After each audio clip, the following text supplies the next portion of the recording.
Doctor Sivanthi Adithanar teachers training institute Tiruchendur இந்த ஆண்டிற்கான admission நடைபெறுகிறது.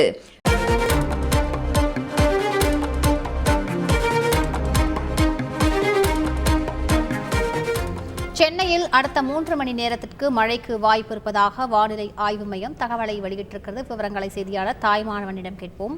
தாய்மானவன், சென்னையில் பரவலாக அனைத்து இடங்களிலுமே இந்த மழையானது வாய்ப்பு இருக்குமா அல்லது குறிப்பிட்ட ஒரு சில இடங்களில் இந்த மழை இருக்குமா? மிச்ச மாவட்டங்களின் நிலவரம் என்னவாக இருக்கிறது? விவரங்கள். தமிழகத்துல கடந்த சில தினங்களாகவே வெப்பச்சலன மழை என்பது பெய்து வரக்கூடிய ஒரு சூழல்ல தமிழகத்தை பொறுத்த மட்டில் அடுத்த 5 தினங்களுக்கு ஒரு சில பகுதிகளில் கனமழை பெய்ய வாய்ப்பு இருப்பதாக வானிலை ஆய்வு மையம் தகவலை வெளியிட்டிருந்தது.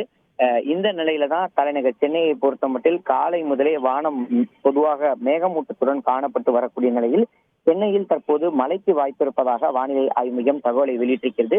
குறிப்பாக மதியம் 1 மணி வரைக்கும் பரவலாக சென்னை மட்டுமின்றி பல்வேறு மாவட்டங்களுக்கு மழை பெய்ய வாய்ப்பிருப்பதாக வானிலை ஆய்வு மையம் தகவலை வெளியிட்டிருக்கிறது. அதன்படி சென்னை, செங்கல்பட்டு, திருவள்ளூர், காஞ்சிபுரம், விழுப்புரம், கடலூர், மயிலாடுதுறை, நாகப்பட்டினம், தஞ்சாவூர், திருவாரூர், ராமநாதபுரம், திருநெல்வேலி, கன்னியாகுமரி மற்றும் புதுவை, காரைக்கால் ஆகிய பகுதிகளில் அடுத்த 3 மணி நேரத்திற்கு இடியுடன் கூடிய லேசானது முதல் மிதமான மழை பெய்யக்கூடும் என அறிவிப்பானது வெளியிடப்பட்டிருக்கிறது. முழு விவரங்களுக்கு நன்றி தாய்மானவன்.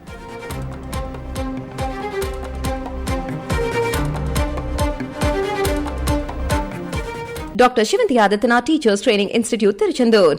அட்மிஷன் என்கொயரிக்கு கீழே உள்ள லிங்கை கிளிக் செய்யவும்.